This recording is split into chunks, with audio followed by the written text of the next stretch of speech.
Today, over here from the Horror Isle, the Emerald Isle of the Horror 365 headquarters. It is your host, the mouthpiece of the Northeast, famous Dave, along with the one and the only, the man that turns into the Lobo, the Wolf Man himself. Oh, woo! It is the Wolf Man, right here, Horror 365. We got a little Irish Jew going on here. Hey, Patty Day. Oh, yeah, we're talking about it. And you know what it is? Are you guys, everybody out there feeling lucky today? Well, do you? Horrorheads? Come on. Here it is. Horror 365 Live on cue. It ended, too. That was nice. Wow. That fade. I'm getting a little better with this. I mean, it's only 10 weeks in. I think I should have something down by now. Yeah, man, we are talking today, horror survivors. I got to get this. I'm going to start sweating with this thing out. Woo! This thing weighs about 70 pounds over here. And it's all pure gold on the front buckle. Come on. Anyway, here we go, Wolfman. Are you ready for today? We're talking horror survivors. And we're going to touch on the little people. Well, the little person, I should say. Warwick Davis, the Leprechaun Franchise, because it is St. Patty's Day weekend. How you been, brother? Dude, I've been doing great, man. Glad to be back 2 weeks in a row on the live stream, man. This is a record. Dude. And I gotta tell you, I'm excited that you're back on here. It may just be you and I this week, and that's fine. It's perfectly fine for me. Shout out to Chicky. See you, Mama Swift. Happy Freaky Friday. Brian Sanchez, give him a shout out over here too. What's up, guys? From Albuquerque, New Mexico, in the building, baby. Let's go. Brian Hart. Is any relation to Bret Hart, the Hitman? Oh, Brian. Hold on, guys. Appreciate you all jumping in. Of course, Mama Swift, you're the best. Thank you for tuning in. Happy St. Patty's Day. Happy St. Patty's Day weekend. Yeah, man. You know, I figured, Wolfman, coming off of last Friday's episode. And by the way, guys, okay, this is the last Friday that we're going to have a live. We're going to go back to the regularly scheduled Wednesday night lives starting next week. It was a crazy week. I know for you as well, for me, for the team. It is a convention weekend, so I'm not even sure how many people are going to get jumping on this live, but it's all good because we figured, hey, listen, St. Patty's, you have the luck of the Irish, and we're talking about some of the luckiest people in the horror genre this week. I know there's plenty to talk about. Final girls, final guys, and everything in between. I'm excited about this one. We're going to wait and see. We get some more people jumping in. I just want to tell everybody, if you haven't done so already, don't know what you're waiting for, you can just click, boom, subscribe, ring that notification bell, baby, just to get all the updates on Horror 365. If you are not on Facebook right now and you are viewing on YouTube, you can check us out on Facebook, facebook.com/horrorheads365. Of course, this man right here, Ian the Wolfman, check him out, Universal Studios Monsters on Instagram. He is a wealth of knowledge for all horror, everything horror, but especially Universal and Universal Monsters. Oh, look at Big Frank. I got dear Frankie with me. Yeah. Frankie with you, Wolfman on the background, the Wolfman right here. And God, wait a minute, Horrorheads, you know, today it's a full moon. So we got to make sure we finish before midnight because it may get crazy. Just a little bit crazy on this live if it's 12. A little hairy, a little hairier than I am right now. Yeah. Just a wee bit. Just a wee bit. And I'll tell you, I just want to, by the way, this is popping up over here. Shoot us an email. Any comments, suggestions, questions, anything. horrorheads365@gmail.com. I appreciate each and every one of you tuning in every week. I mean, listen, we're just getting this rolling. Yo, dude, listen, Brian, you know what?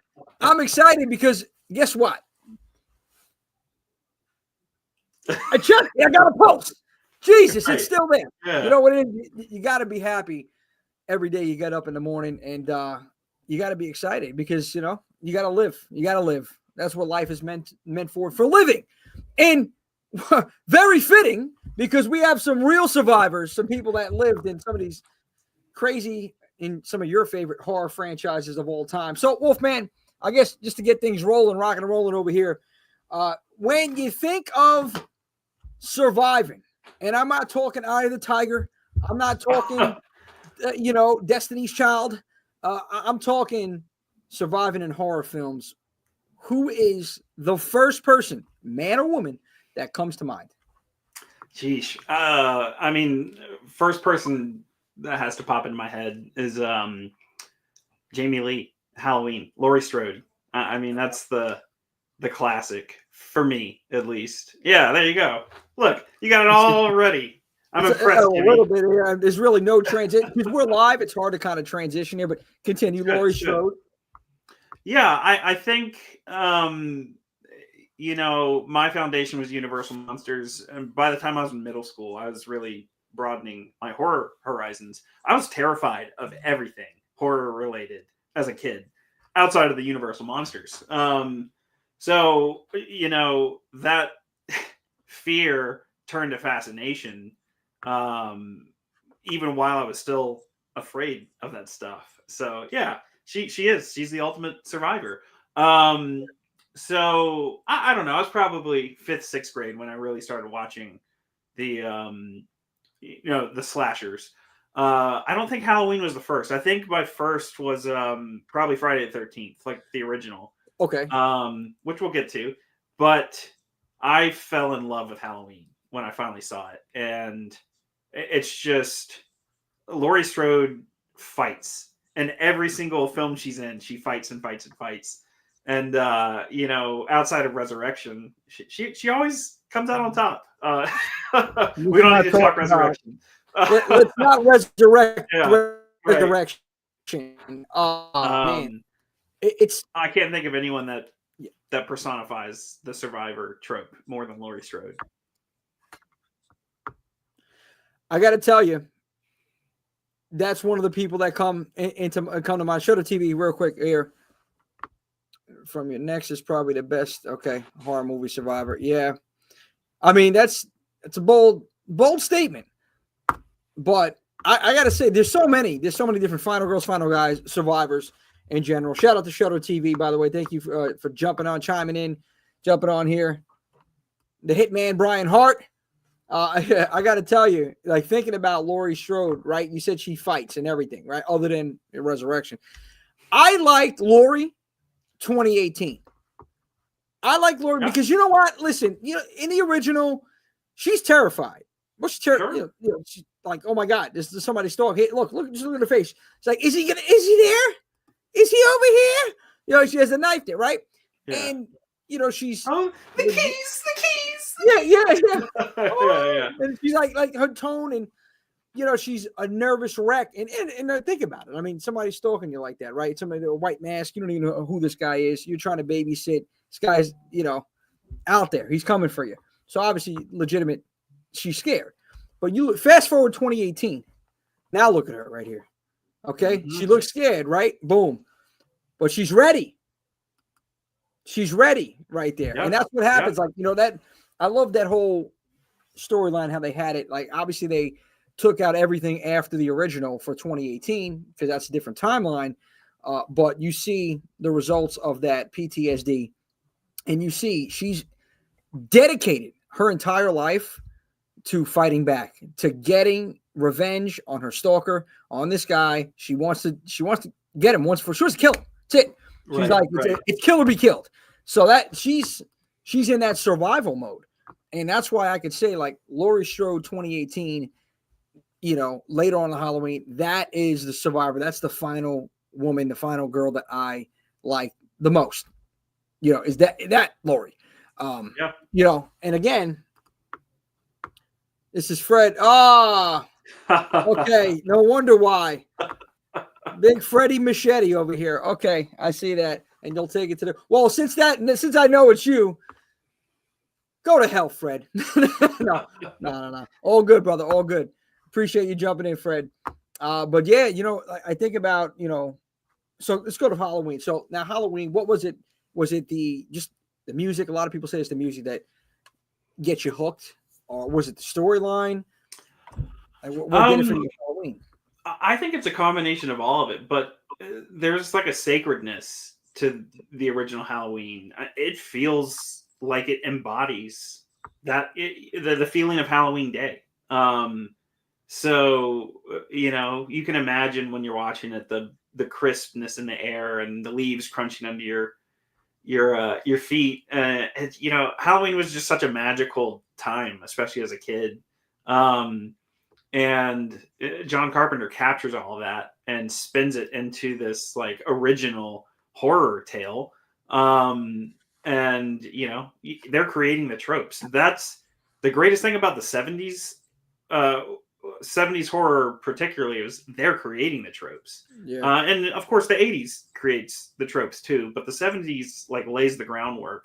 And I'd say the 70s they took a little more risks than even the 80s stuff, because the 80s it was like, ooh, we figured out what worked. And they just keep digging into that. But the 70s, it's like you get some of the real crazy batshit stuff. And I won't say Halloween's the biggest risk taker of them all, but it's just the combination of everything it's like it's indescribable, and hands down one of my favorite movies of all time. I'd say, and I know we're just going to kind of talk about whatever. I know we're focused here on the survivors, but we let the conversation flow wherever it goes. Halloween's my favorite slasher, but it is not my favorite franchise. I'd probably have to go with Friday the 13th, like overarching. It's probably my favorite franchise. Friday the 13th, favorite franchise. And to your point, absolutely. There's no right or wrong here. We have our main topic usually every week, but we veer to the right, we get back on the main road, veer to the left, get right back on the main road. It's we're having a good time here, and I want to engage also with the people. But why Friday the 13th? Why is that your favorite? I think that's kind of like, I mentioned a little while ago, that was the first like 80s horror movie that I watched. It was Friday the 13th. And it scared the shit out of me. Night of the Living Dead. Yeah, I remember watching that and loving it. But yeah, Friday scared me, but I loved it. Like it scared me, and I loved it. It was that it was the jump scare at the end. I remember actually jumping and like wanted to leave the room because I was so scared.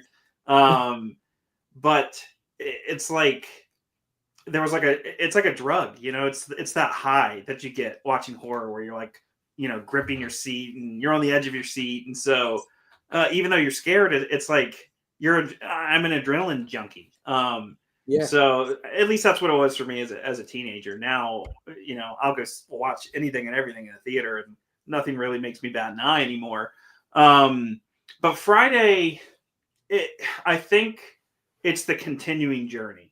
You get into all the different timelines in Halloween, and there's things about all the Halloween movies that I really, really love, but you get this continuing story with Friday, and I'd say the first 4 are perfect. Like you watch 1 through 4, to me, it's just perfection. So once a year around May, once it starts to warm up, I have a Friday, the 13th marathon, and I watch them all every single year. Something about that summertime innocence, and it all goes to hell in a handbasket. So I love it. And there's so many great survivors. There's so many great final girls. Alice. What can you say about Alice? Yeah, I mean she's one of the greats. And much like Laurie, we get to watch her and journey with her in that first film. And once she kind of realizes what's happening, she's like, she gets this grit and this determination. And she's oh hell no, I'm not going down without a fight. Dude, that fight scene at the end with Mrs. Voorhees, that was epic. That struggle was so real when they were fighting. And I was like, this is legit. Yep. She's getting her hair pulled and like, oh yeah. I love it. And Mrs. Voorhees, man. Oh man, shout out to Betsy Palmer. I mean, holy smokes, man. Oh yeah. What a performance there. She legit looks psychotic. And like she was a mother, a upset mother. Like, why weren't you paying attention? You know, my Jason drowned. Like, you know, like this is a mother that wants revenge, and she's extracting revenge on all the scariest. What makes her so scary is it's relatable. If you really think about it, if I promise you, if what happened to Jason happened to me, my mom would be right there. That same level of psychotic, like as Miss Voorhees. So Brian, I'm glad you brought that up. I wanted to talk about final chapter. So kind of transitioning from the final girls, you get Tommy Jarvis. And I think what's fascinating about Tommy Jarvis, especially in part 4, is I love Trish.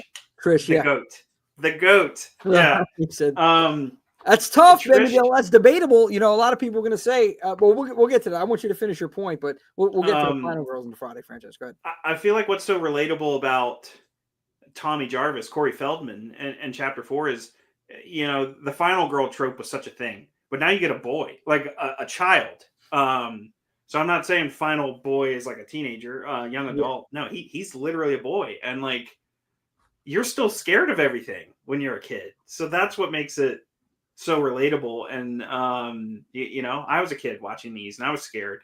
So it's just you get this connection with this kid, but you watch him face his fears, and then he gets whacked out and has probably the best kill of the franchise, maybe, like when he like hacking Jason. Oh, dude, it's pure gold. And you get Tom Savini's makeup in there. Yeah. So, but you know what? We had 3 Tommy Jarvises. So you know, you had Corey Feldman, then you had John Shepard in 5, and then you had Tom Matthews in 6. Tom Matthews, sure. 3 different Tommy Jarvis, so 3 different final guys, if you will. And I got to say, all 3 of them stood out. They were all great. Oh yeah. My favorite, though, of course, you know, I'm gonna have to go with it because it's my favorite part of the franchise. I go with my main man right here, Tom Matthews. Hey, look at his face. He looks determined. He's like determined. Yeah. I'm gonna see you dead, Jason. Yeah. I'm gonna make sure you're dead for good. And then, you know, boom, all of a sudden, you know, the Frankenstein's monster resurrects out of the grave here. So, and every kill in the franchise after that is Tommy Jarvis's fault. Yeah, that's it. So blame Tom. That's it. Yeah. Right. Listen, look what you did. You come over here to Forest Green. You start causing havoc now, and now we try to forget about, you know, this is Camp Crystal Lake, and now all of a sudden you're responsible for God knows how many deaths after that. Right. I mean, Jesus, he should never go and dug him up. That's the problem. Yeah. No, but it's great. Like, to your point though, man, that Corey Feldman in 4, like, you know, a child, final person, final child, final boy, just loses it. And I think that was probably, it's most people's, from what I, you know, speaking about the franchise, most people's like favorite kill and conclusion of a Friday movie was 4. And for some, you know, I got to be honest, I think most people would say the same thing you're saying. Part 4 is their favorite part. And a lot of people actually say Ted White, their favorite Jason. Mm-hmm. You know, I mean, my man he was old school. He's military. He just, you know, he's this brute, like, he reminds, I feel like Jason is most like Michael Myers in part 4, where he's just this looming shape and presence that's constant. He's like a force, and Jason is a force of nature. Yeah. But like, to your point, old school military, like, you just get this different feel from Jason in part 4 than you know, the previous installments.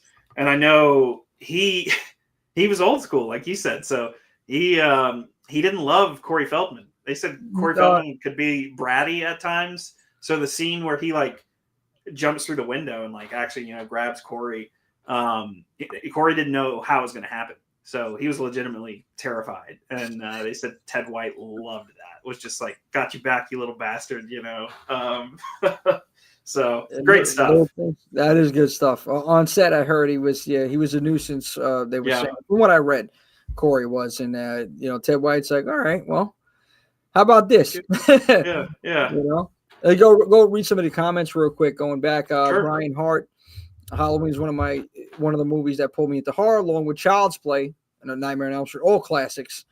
Watching Night of the Living Dead as a child was terrifying. Yep. I agree with that. Mama Swift. That's my favorite. Friday the 13th and Halloween in that order. Okay. Big Freddie Machete. Friday the 13th, favorite slashers. Captain McKay. Captain? What's going on? I'm going to catch the episode of Replay this weekend. I love Leprechaun. Okay. Oh, yeah. Leprechaun. Stay tuned for that. Everybody that's tuned in. We'll just touch on that briefly, that franchise later on after our Survivor conversation. Get a mama for Betsy Palmer. Yep.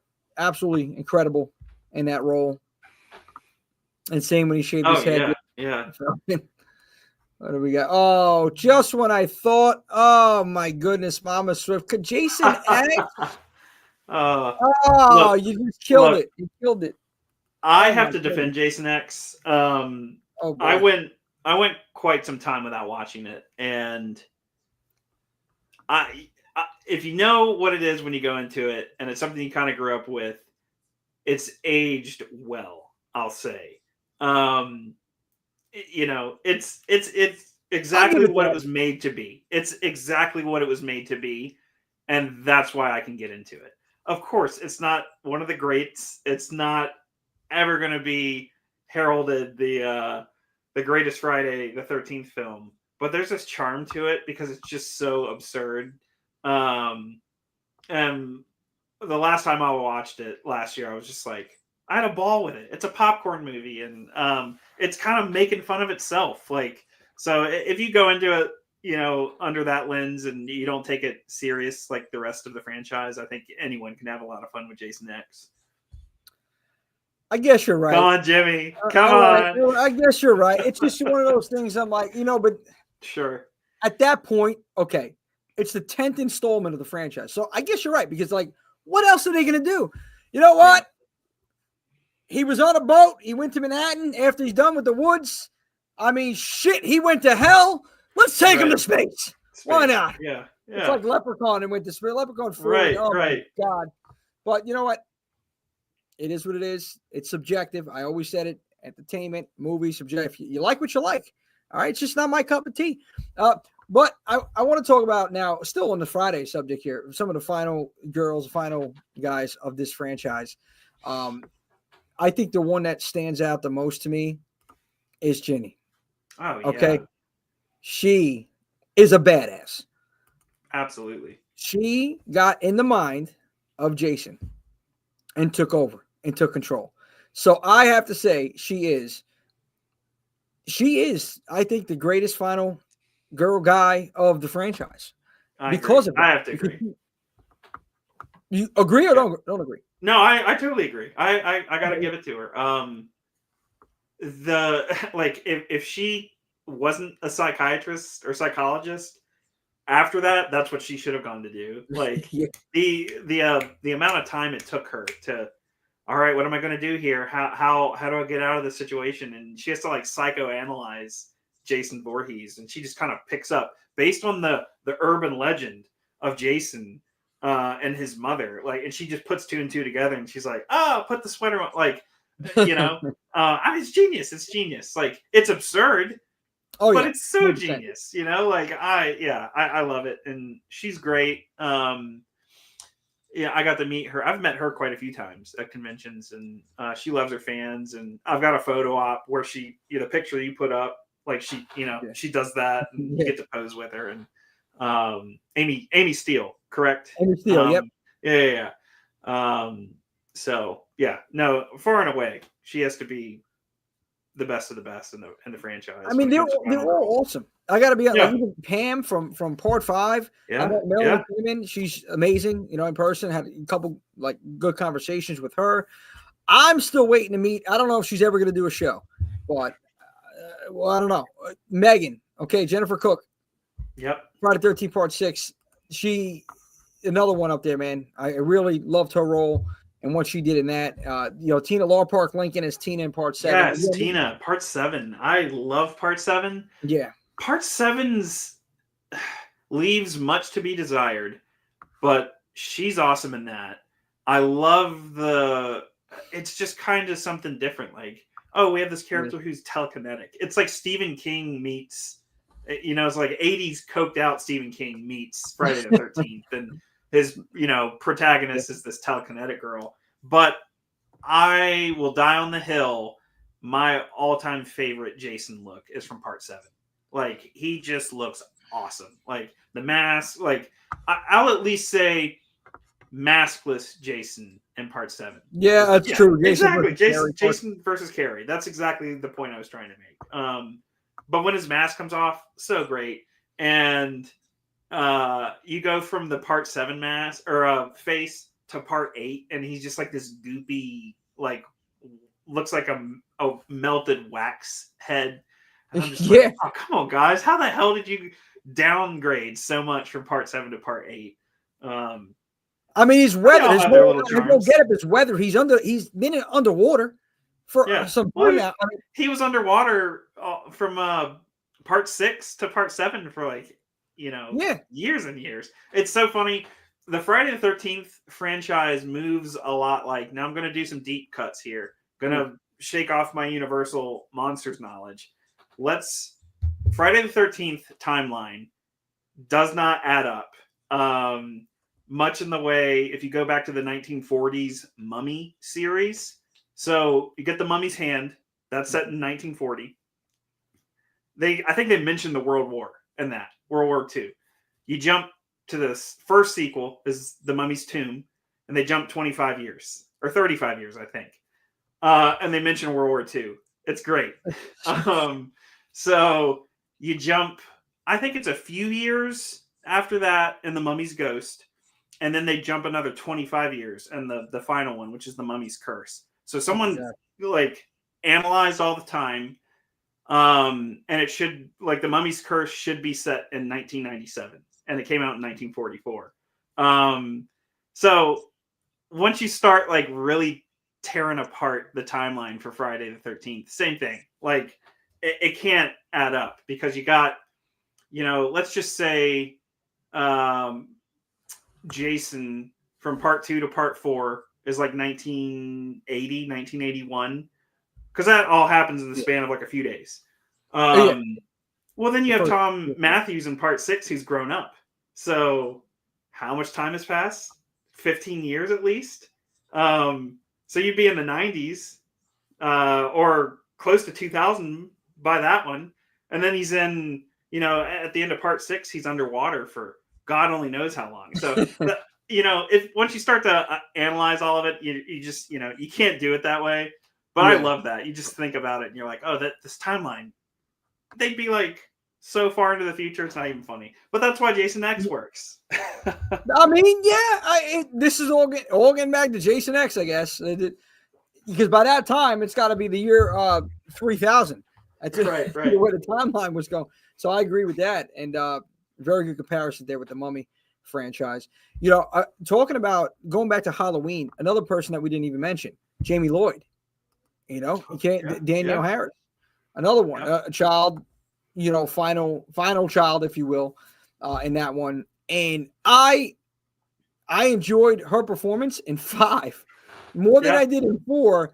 Although 4 introduced it was great, but like that whole, as a child actor, for what she did and how she just was convulsing on the table, like just that whole scene or sequence, it takes a lot for somebody of her age. She had to be like 10, 11, 12 at that time to do something like that. That was incredible acting for her. And both of them, I watch them double feature usually, 4 and 5. For sure. I just think, and even in 4, like another Rachel, another underrated, I think, final girl. So that's another, that one that comes to mind from the Halloween franchise. But go ahead, talk to me. I'm glad you brought it back. I'm glad you brought it back to Halloween, because this is one I was going to save. Jimmy, you may or may not know this about me. My all-time favorite actor. I adore this man more than anything. Like, no homo, but it's just I have the biggest man crush on Paul Rudd.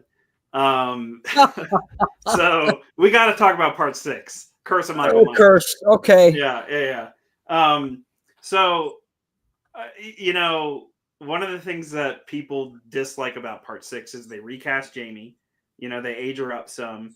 Yeah. And spoiler alert, if you've somehow never seen part 6, they kill her off like right at the beginning, as she's having her baby. And this is when you get into the whole Curse of Thorn thing that people love to pick apart, which is fine. But Paul Rudd's adult Tommy Doyle from the original doesn't look anything like Brian Matthews grown up. Not at all. And Paul Rudd's creepy. He did Clueless like either right before or right after this. Yeah. I totally agree. The alien, like, the mask's like in part 6. Dear God.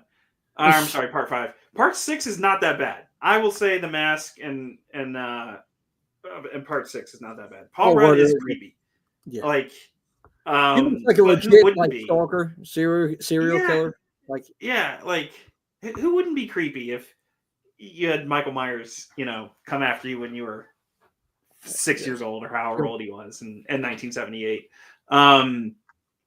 So by the end of that one, I think we don't get a payoff because they leave it so open-ended, like for a sequel. Yeah. So we never really know what finds out to him, and the girl escapes. Her name, character name, and actress name escapes me. But I thought they made like a good little group. You do get Sam Loomis, Dr. Loomis in there, Donald Pleasance in his final film role. Yeah. So there is something special about that film. I think because of Donald Pleasance, I freaking love Paul Rudd, so I'm a little biased, but I don't think part 6 is as bad as people make it out to be. I honestly agree with you there, man. It's the tone of part 6 I enjoyed. Very dark. It has that Halloween-y feel to it, Yeah. Some of the others lack. Yeah. Yeah, no, I completely agree with that. And I know it's the storyline may get a little wonky for some people, but just the creep factor there, the ominous feeling, like there's something going to happen. Like there was a sense of like suspense at times, and I did enjoy 6. Again, the fact that it's Loomis's last performance. Hey, Big Tony, what's going on, buddy? Appreciate you joining us. And that was a big part of it too. I think he passed away before the movie even came out. Mm-hmm. Yep. And that old lady, the grandma, I think it was she was. Oh man, I just love that little thing, little Mikey Myers. She looked so creepy, man. And it was I forgot her name, but okay, thanks, Fred. Mom's name in part 6 is Carol, by the way. Thank you. Awesome. She's great. Yeah. So I went out to Halloween 45. That was the official Halloween convention back in, it was October of 23. It was in Pasadena. And, I met mostly, I think it was like 9 of the actors and actresses from the original. That's primarily where I went. I'd already met Tom Atkins, who I also adore. Like, who doesn't freaking love Tom Atkins? Yeah, exactly. It's Miller time. So I got to meet Tom Atkins again because I can't miss him. Like, he's in his 80s. He's getting up there. And any time I get the chance to sit and talk to Tom Atkins, I'm going to take that. But the woman that played Kara in part 6, she was supposed to be there. So I had a part 6 poster, and I was so excited because I get to talk to her and talk about her experience and Paul Rudd, and her flight got canceled like the day before. So she didn't get there. So that's one that kind of hurt because I do have a real soft spot for part 6, and I missed her, but hopefully one day. Yeah, we'll have to get Paul out to. I think they pretty much confirmed they're going to do the final official one is in 28, and they'll do Halloween 50, and that'll be they have to catch it. Yeah. 50 years. I mean. Jamie Lee Curtis has to be there for that. I mean, 50 years. I know. There's you can't do it without. I mean, listen, she has a wide range. Very good actress, actor. But I think that this franchise, and she knows it. This is what really stands out in her career. This is what people most know her for is Halloween, and she can't deny it. That's just what the fan base. And it's because of our killer fan base, man. This is what it is. Yeah. Okay? It's because of our passion behind it. And there's a couple things I want to touch on here. A couple different survivors that I want to get to here, including some other guys. But I got to now switch back to the 70s. And you said this, right? You said 70s kind of laid the groundwork here. It's very raw, very gritty. And I can't help but to think about one of the greatest final girls of all time, Sally Hardesty. Yep. I mean, look at her. Her face says it all. Okay? Yeah.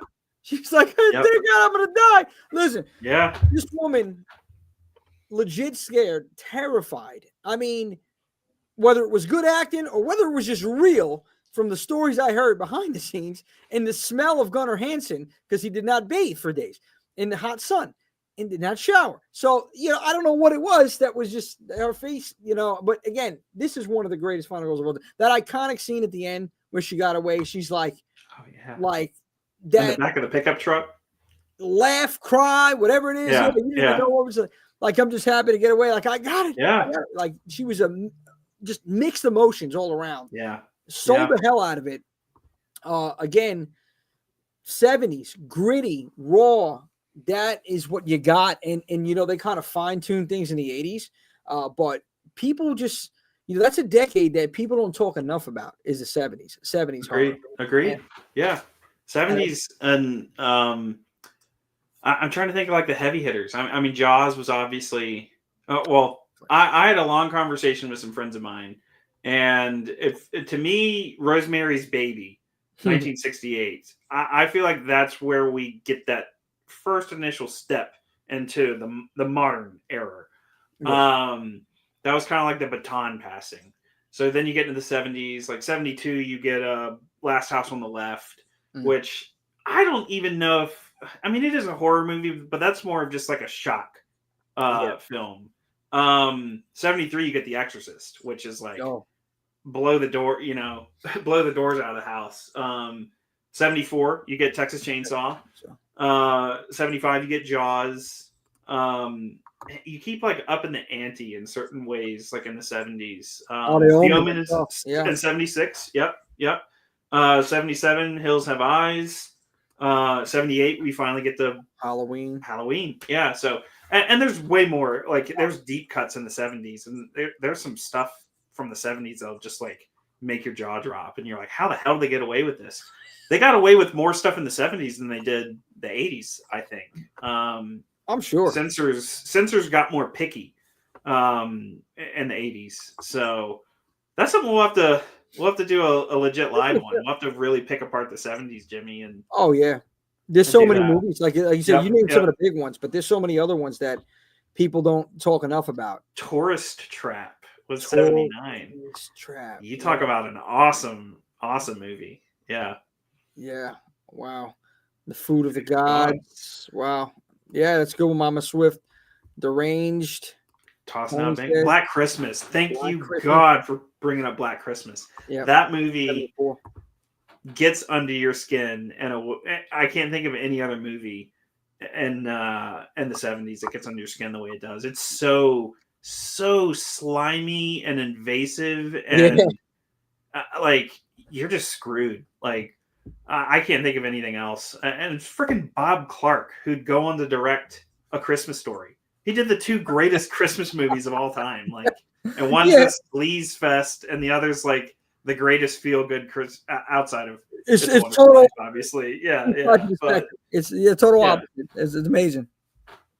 But I mean, yeah, dude, we definitely have to talk more about 70s. So that'll be an episode for sure in the future that we got. We'll plan for that one. I'm looking at some Maniac, I think was 80. Mm-hmm. It was right borderline. I guess they filmed it in 79. It's like right there. Yeah. But but to your point on Maniac, that kind of maintains that sleaziness and that grittiness that 80s started to lose. So it's like right there, and I would kind of push it over into the 70s with the stuff they got away with in that one. Dude, oh man, geez, I'm bad with names. He played the guy Maniac. What is his name, please? He played in Rocky. One and two. Hang with us. What the heck?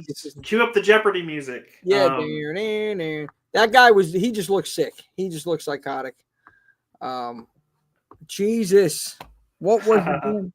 Hang on. I got it. Joe Spinelli. Thank you. Yes. Yeah.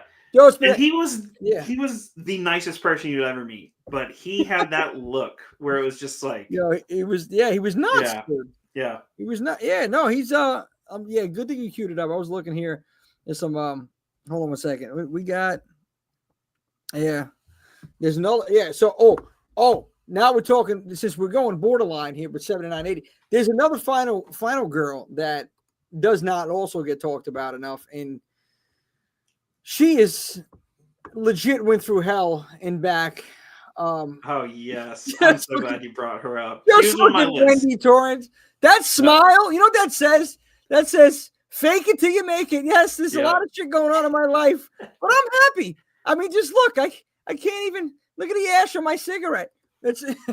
I love the scene where Jack is trying to like sell the family to the owners, and he's like, "Well, Wendy's a self-proclaimed lover of horror stories and movies." It's just like, oh, you're gonna bite off more than you bargained for. That man does not need to act. He is a psycho. Okay, Jack Nicholson just sitting there, and there's so many great scenes, but like you just look at his facial expressions. Wendy, he's like, darling, right in my life, love of my life, Wendy, you fucking sick. Oh, yeah. He's a great actor, but just even the way he talks, it's just like this, and you come in here, you're breaking my concentration, Wendy. It's he's my, it's just even the way when he talks regular, even when he was accepting awards for whatever awards, Oscars, whatever it was, the guy just talks psychotic. He looks it. Yeah, he lives it, man. The rhythm of his diction, it's just so thought out, but it's so out of place. Like, no one else in the history of the world talks the way Jack Nicholson talks. No, it's like one of a kind. It's like he's out of body. Crazy. But she went through hell. Like, a lot of that's not acting, because Kubrick was just like, Kubrick basically abused her on set. Like, kept her awake, kept her on edge, yelled at her, like, I mean, treated her like dog shit to evoke and it's awful. Like, I'm not saying it's good, but that's why we get the performance that we do. And some people want to pick her performance apart, but it's like, she was so manic because of the way she was treated by Kubrick. That's why we get the performance that we get from her. And it doesn't bother me. It does not bother me at all. I think she's totally great in that movie. Tony, bringing up Dee Wallace. Thank you. Yep. Where did we begin with Dee Wallace? Oh, The Howling, E.T., The Howling, Cujo. Yeah. Talk about Survivor. I remember watching Cujo when I was in middle school and not liking it. Thinking my memory of it was them locked in the car the entire movie and the kids screaming the whole time. And I rewatched it last year and actually really, really liked it. And part of that's me, being in my 30s now and understanding the analogies and the metaphors for life and how, we all have secrets and tragedy can strike at any time. And Cujo is just this metaphor for the shit that happens to you that you can't control. It's genius. It's pure genius. And I love, you get this realness with her character because she's like sleeping with her husband's best friend and then she's trying to break it off and like, their marriage is in shambles and he's going to lose his job and everything that could go wrong is going to go wrong in that movie. And it's like, she has to find that grit to survive. Like she is one of the great survivors in horror, Dee Wallace and Cujo. Absolutely. Yeah, that was a good one, Tony. Thank you. Dee Wallace, another great survivor. And going back to real quick onto Wendy Torrance, Shelley Duvall, rest in peace. She recently had passed. I think this is the reason she didn't do many things after this. I think just this whole filming experience, which it's crazy how that affected her life. You know what Kubrick did on set. So like you said, it really wasn't even acting so much. It was like legit. She was going through it on that set. Now, my thing is like, why didn't nobody like, control the situation or try to stop it if it got out of hand like that? That's what I don't know. Did everybody know that it was going on when it happened? I mean, I know there was talks about some madness like this. I mean, it's hold on a second. I got some Phantasm. Mama Swift bought out a 70s. Yep, 79, I think it was, right? Phantasm. Yeah, sure was. Phantasm is so. I've seen the first two, and I really do want to. I know they say like the tail end of that series. It's like, I didn't even get that far. I only seen the original. Yeah. Second one's great. I like the 70s feel from the original. Mm-hmm. It's super original. I'd say it's one of the great unique films of horror. It's not my favorite. I don't know what it is. It's almost a little too weird for me. I love the tall man. Yeah. Once you get into the chamber and they have like a little gremlin guy, monk looking things and hoods, and they have yellow blood and stuff. Sometimes it's a little too weird, but it is extremely iconic. Angus Scrimm was freaking incredible as the tall man. I love the cast. Reggie Bannister. I know. Boy. Yeah. But that's another one where you get dude, Swift's up in here. Swift, what's going on, my man? Cool as bet, yeah. But Phantasm, great. Thank you for bringing that one up. I totally forgot about that. That's a 70s. I won't even say it's a deep cut, but it's up there. I gotta say, we brought up a lot of people, a lot of known people. In 70s, 80s. What about this guy right here? What about the one and the only Ash? Come on, man. The final guy over here. This guy is insane. The final guy of final guys. That's it. What he did, his performance just by himself. He had a movie by himself. He made a movie. Like just absolutely incredible in that cabin. Acting just top notch, man. This guy is off the charts. Bruce Campbell as Ash. What do you think about him? What do you guys out there tuning in? What do you think about it, Ash, about Bruce Campbell? Groovy. Some shit. Go she bitch. Groovy. Well, dude, the thing I love about Ash Williams is he's so against type in the sense of it's always final girls. Yeah. You get to him and it's like, it's so anti-type. Like you don't expect this suave, good-looking, badass dude to win. Like he shouldn't win. He shouldn't be like, and he's kind of a douchebag. And he's one of the guys that should have died in the beginning. Like, exactly. Yeah. And that's why Ash works. Like he's the good guy, but he's going to have fun and have some quick wit. And it's just like, he shouldn't work. The one-liners are crazy. Yeah. Yeah. The one-liners are the best. And a lot of it's Bruce and Sam Raimi together. But he's one of a kind. Like, and I could sing his praises forever, but it's just, he's such a fascinating character in horror to me because it's just like, it's a no-brainer that he works, but because he works, it's so rare. I don't know. I don't know how else to explain it. Like, he's one of a kind. And you think there'd be so many cheap copies of him. And there's not, because no one else can do it. So all hail the king. That's it. Ash, 100%, man. He's the king, definitely, of the final guys, for sure. Another one, speaking of which, while we're on that, switch over to another major franchise we haven't even brought up yet, Nightmare on Elm Street. Okay. Part 2, Jesse. Part 2. Yes. Okay, this part right here, I got to say, was the creepiest. It was the scariest part of the entire franchise. Just the tone, just Freddy's makeup, this, the acting, it was definitely different. It didn't fit the storyline, didn't follow after one too much, like it went off the road, but for what it was a really good movie. And that pool scene was just off the charts. I gotta tell you. Yeah. No, part 2 remains my favorite of the franchise for Elm Street. Oh yeah. Yeah. I'll pick it over Dream Warriors. I will. No, come on, Ian. So, hear me out. The Dream Warriors are the greats. Dream Warriors are the greats. But there's a rawness and like a vulnerability that you get in part 2. And Freddy is the most savage and bestial and demonic as he's never topped from part 2.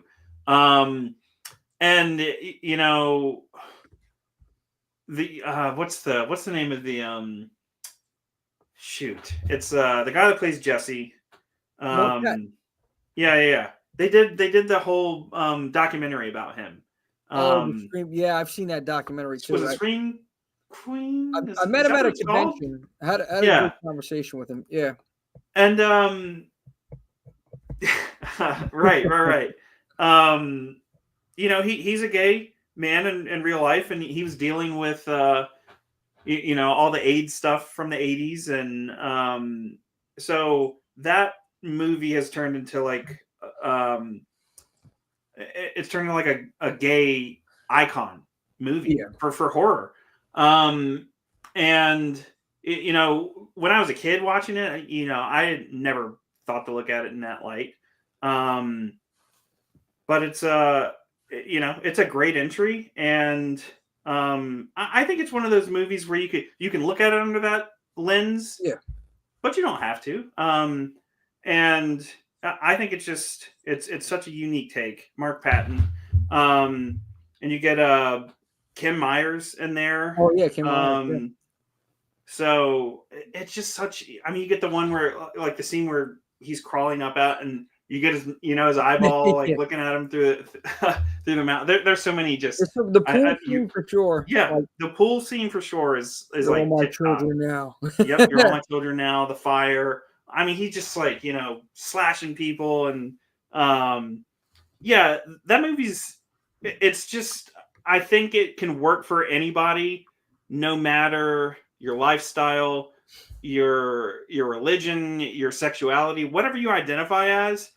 That movie can work for you because Jesse is dealing with what we all go through, like being a teenager and figuring out who am I, who do I like, who am I going to be when I grow up. All of that is kind of crammed into this film, and it's a whole lot deeper than most of us realize. It's very much of a deeper film than just your prototypical slasher. And so the movie stuck with me because my teenage years were not super great all the time. Parents fought a lot, and we're all. It's something. It's so relatable, no matter what you're going through. Yeah. So that's why I love Nightmare 2, more than anything. And he fights. Yeah, the gym teacher. Yeah. Oh man. And that's what people like. It's totally a gay movie. Yeah. Yeah. So. And you know what? Hey, listen. Either to me, to each his own. At the end of the day, it was a damn good film. It is. It's a great movie. The creepiness. Like you said, that Freddy is the most malicious he's ever been in any one of the sequels, any one of the parts in that franchise. And what about him coming out of the body of Jesse that scene as well? Flip up. Yeah, exactly. Again, some really good moments in that film. You've got the body, I've got the brains. There it is. Yeah, that was good. That was good, man. It's a lot of good moments in that one in part 2. Want to go back to what you said with the Dream Warriors. I'm not happy about that, man. I'm not happy. And there's a couple more people from this franchise. So first and foremost, I definitely have to do. There's no way I'm not going to have a Survivor episode and not mention my main man, Ken Sagos, good friend of mine, and of Horror 365. Ken Sagos and Rodney Eastman right here, which is Joey. So these two, this is part 4 though, but they survived the end of Dream Warriors, and Ken was the first African-American male to survive a horror film, make it to another film right after that. And then only to die in the first 10 minutes, which sucks. But I still think, and I told him this in person, I said, listen, they could have wrote you back in. Because, you got up in the bed, you had a heart attack. You didn't see no blood. Who knows? EMS could have came back there, revived him. Ken's living all this time. Bring him back. And if you're doing another nightmare, bring back Ken Sagos. He's alive. He's the only man that could fight. Think about that. That's a storyline right there. Only man that had experience fighting Freddy. And we're going to find Ken, and we're going to, put a stop to Freddy again. Listen, we haven't seen him die on the camera. You're right. You're right. People survive heart attacks. That's right. That's right. Throwing out my crazy cerebral. I love it. I love it. I obviously Dream Warriors. Everyone wanted to be one. There was somebody for everybody. Yeah.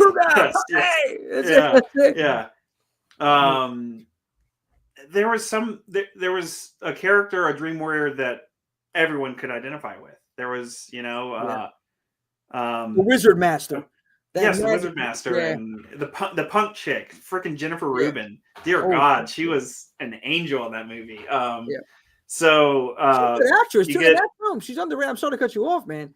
Like, did you see, even when she's making a phone call to doctor, you gotta come out, she's having a total shit attack. She's all worked up, man. Yeah. Really good. Oh yeah.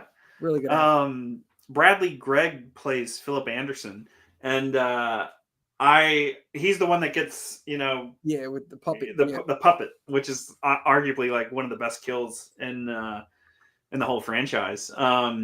And so I grew up. My dad was real big into westerns. So we'd watch a mini series called Lonesome Dove. I don't know if you ever seen it, Jimmy. No. Oh dear God, dude! It's the greatest western of all time. Tommy Lee Jones, Danny Glover, Lawrence Fishburne. We're gonna bring up Larry Fishburne. Don't worry. Tommy Lee Jones, Danny Glover, Diane Lane's in it, Angelica Houston. But anyway, my point is Bradley Gregg plays in Lonesome Dove, and he gets killed by water moccasins. He is kind of a bit part, but anyway. When I saw Lonesome Dove when I was 5 years old and watched it all the time. So when I finally saw Dream Warriors, I'm like, hey, it's his face from yeah. So he always gets killed in the worst ways possible. Oh, dude, yeah. I know Lonesome Dove like the back of my hand. So Robert Duvall plays the lead in that, and it's the greatest performance he ever gives. I actually got to meet Danny Glover not too far back, and we talked about that, and he's like, dude, no one ever talks to me about Lonesome Dove, and he's like, it's one of my favorite things. So that's awesome. Sorry for that tangent, but Bradley Gregg plays in that, and it's just funny when you're a kid and then you finally watch something and you're like, he dies the worst possible ways, gets eaten alive by water moccasins, and then gets his veins cut out as a puppet in Friday Part 3. So that was one of the best kills in the whole franchise. Yeah. But dude, thank you for that input. I had no idea. I'd never seen that. Lonesome Dove. Apparently, Freddie Machete has seen it as well. Freddie, we got to get you on the show also to talk. Yep. I'm catching up on some things. I'm taking notes. I've always said this. I haven't seen it all, and I know there's plenty of people out here, plenty of horror fans that know more about it than I do about this or killer genre. But you always can learn, and that's why I'm writing a lot of things down, man. Start looking. Yep, go ahead. While we're on the subject of Dream Warriors, we might have to something on the page that we might have to do. We might have to do a collector's corner, because I feel like most all of us are collectors. Dude, I can't tell you how much money I've spent on my collection. But anyway, I'm a NECA guy. I freaking love NECA. I have some deep cuts. But anyway, this was a reissue. This is something that came out a few years back, and they just did a one-off. It was super exclusive to get the reissue. But since we're talking about it, I just got this in the mail the other day. This is the accessory set from NECA, and we're gonna laugh at this because I pulled it out of the box and my mind went dirty as soon as I pulled it out. Oh boy! So this is the but dude, look at the freaking shape, man. Look at the come on. Yeah, it's about right. It's about right. Yeah. Look at that, man. I mean, he's great. Like the detail's great, but I was like, come on. Yeah. I wouldn't even be able to hold that platform. So sorry you had to see that, guys. Yeah. That's funny as hell, though, man. Huge movie buff and grew up watching westerns with my dad, and grew up brain to realize that horror is the best damn genre ever. Hey, listen, you know what? To each his own. Like I said, there's some. I'm sure there's some damn good western movies out there. Open Range, dear God, Open Range stuff. Some John Wayne. My father was Pale Rider. Huge John Wayne fan. He watched them. Hey, Pilgrim. Oh man. You put that up and remind me of freaking Part 4 again. You're a pilgrim, aren't you? Yes. Yeah, but the old man picking up Loomis on the road. You're hunting it, aren't you? Yep. So anyway, all over the map here. All right, getting back to Nightmare though. I got to talk about this, and this is a hot take. Nancy Thompson. Okay. Heather Langenkamp. Love that picture. Pretty girl, pretty woman. Yeah. I got to say this though. I am not a fan of Nancy's acting, of Heather's acting in the original. It was just not believable enough for me. And I know people crucified me when I made a post about it like 2 years ago. And people just were crucifying me. Now listen, as she got older, as the movie franchise went on, she's gotten better. Dream Warriors, better acting. New Nightmare, better acting. But the original, it just, I mean, just think about when she was fake crying over there. How could you not see him taking it serious? I can't. That one part right there, bro. Yeah, I couldn't. Yeah. It was bad. I'm like, oh man, it just. I'll say this. So once I got into the slasher stuff, like I primarily focused on Friday and Nightmare. Like when I was, a preteen and 13, 14. I watched all these and I loved them. And I don't think it's something I really paid close attention to. That being said, Jimmy, I got to agree with you. Now, thank you. I adore Heather. I think she is wonderful. I love her. Does not bother me whatsoever when I watch the original. I still love her in it, but I completely agree with you. And I watched it probably November-ish last year. My mom, I live at home with my mom. I take care of her. And she wasn't really paying attention, but she was in the room while I was watching it. And she she's doing something on her phone or something. She looks up at probably the scene you just mentioned. And she's like, that girl is not a good actress. And she's not even paying attention to it. So she's not great in the first one. Does it take away from that movie whatsoever? Does it take away any of the love and adoration I have for Heather Langenkamp? No, it does not. But I completely agree with you. I'm fine when somebody agrees with it because everybody went against me on that. But like to your point, man, I still love the movie. I still love the original. Dream Warriors is always going to be my favorite, but that's me. It's subjective. And by the way, Tony, bring that comment back up. Docking, hell yeah, man! Into the Fire, Dream Warriors. I love them. I got them on vinyl too. I got there's some other great songs they came out with as well. Bullets to Spare. Anyway, I go on forever with them. But anyway, this one, the original Nightmare on Elm Street. Okay, classic. Second favorite in the franchise. But I think Heather, as time progressed, her acting has gotten better. As crazy as it sounds, there was a recent, was it the Midnight Club? I think it was a show that came out recently. It was only one season, right? On Netflix? Yes. I think it was only one season. Yeah. Heather Langenkamp was in there. Her acting in that show was so good. It was so damn good. I actually like her as an older actor. So I hope that she gets some more gigs. Yeah, the Midnight Club. I really enjoyed that. And I was wondering why they didn't make a second season to it, but I guess that was it. It was one and done. Flanagan's pretty big on one and done. So who knows? But thank you, Freddie Machete agrees also with that. But anyway, switch it up. Some later on as we get into the 90s now, Ian. Okay, final girl that stands out to me. Come on, Sidney Prescott. Nev Campbell. From jump, she takes no bullshit. Just ask Courtney Cox. Yeah. Bam, bitch goes down. Bam. You know, like. Oh yeah. You know. So yeah, something that I was kind of thinking about, and I was going to wait to bring it up, kind of until we got to screaming stuff. You know, our topic of the night was luck. Like, the survivors, they're lucky, but yeah, you kind of have to ask yourself, like, are they really the lucky ones? Like, think of all the trauma and PTSD, and I'm not saying, you know, it's just like some of these people are so messed up. And granted, they're all characters, but I'm just talking about if you get into the psychology of what these people are going through, it's like, are they really the lucky ones? You know, and it's all how you look at it. But you know, she goes through the ringer time and time and time again. And Dewey was somebody I wanted to bring up specifically because the stuff that happens to him in each and every one of those movies, it's like, dude, he should never get up and walk away. And like, you know, the Scream movies are probably one of the best examples of just the luck that these characters have. And some of them, you know, get butchered. But the ones that survive, it's like, you should not have survived that, you know. I mean, Dewey's so lucky they're bringing him back for part 7 apparently now. Exactly. Everybody. It's like Oprah handing out, you get a cameo and you get a cameo. And you look under your chair. You're all coming back. Yeah. Oh, yeah, no, man. You know, lucky survivors. But that is a very good point. How lucky are they really?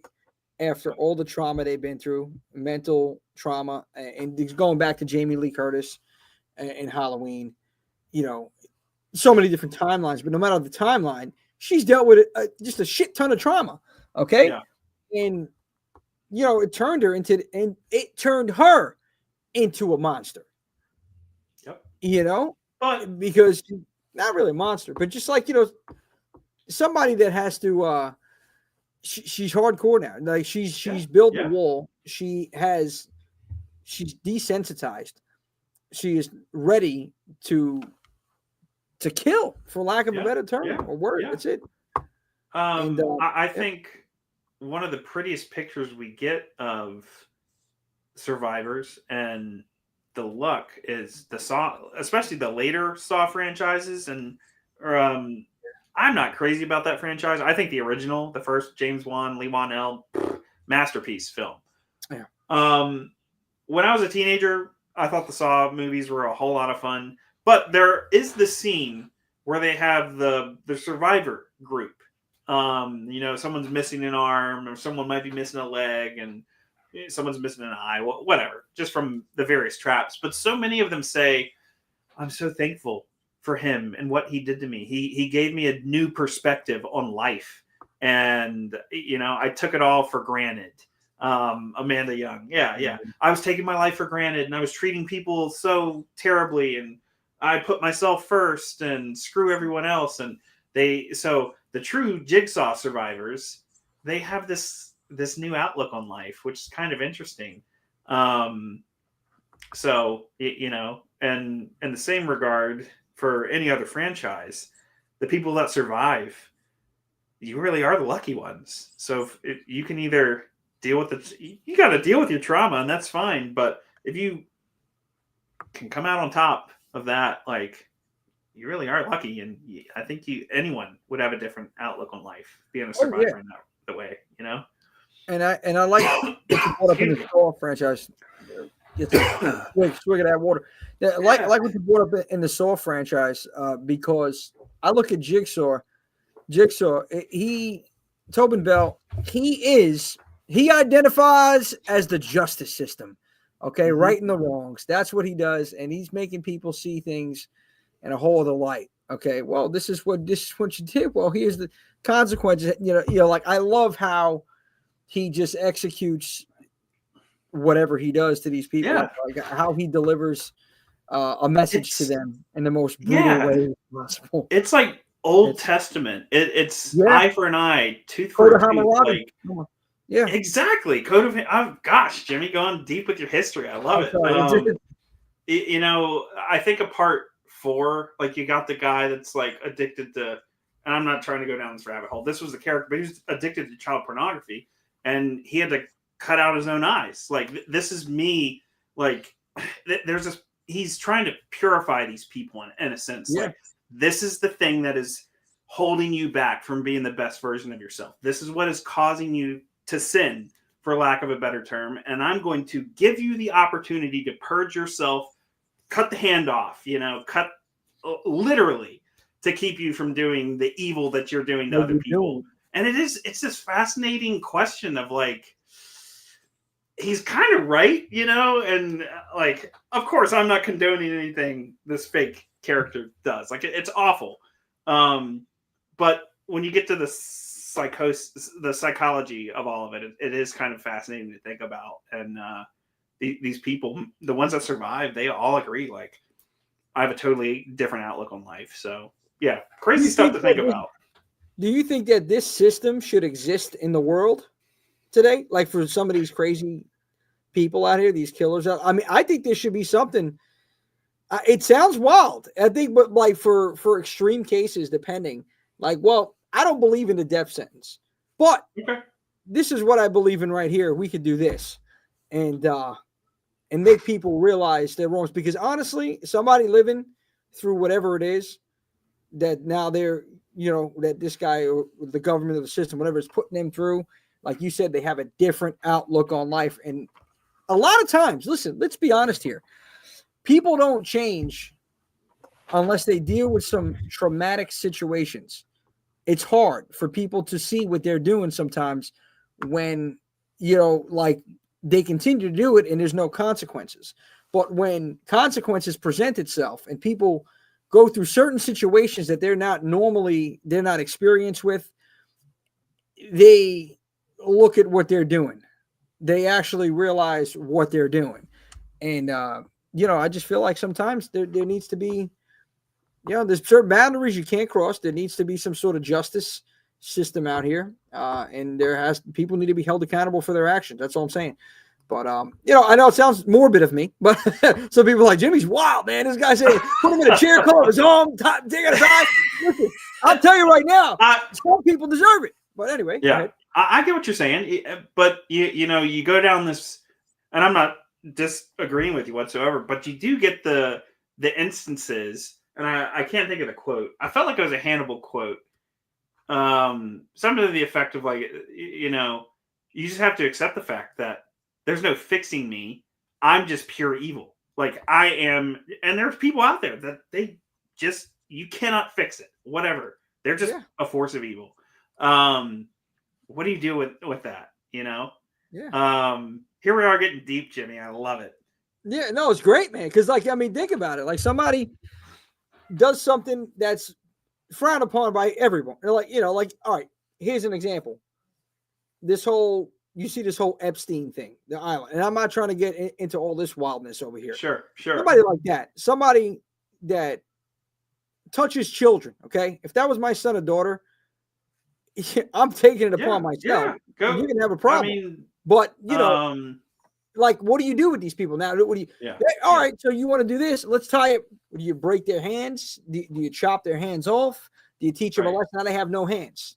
They're living, but now it's consequences. Yeah.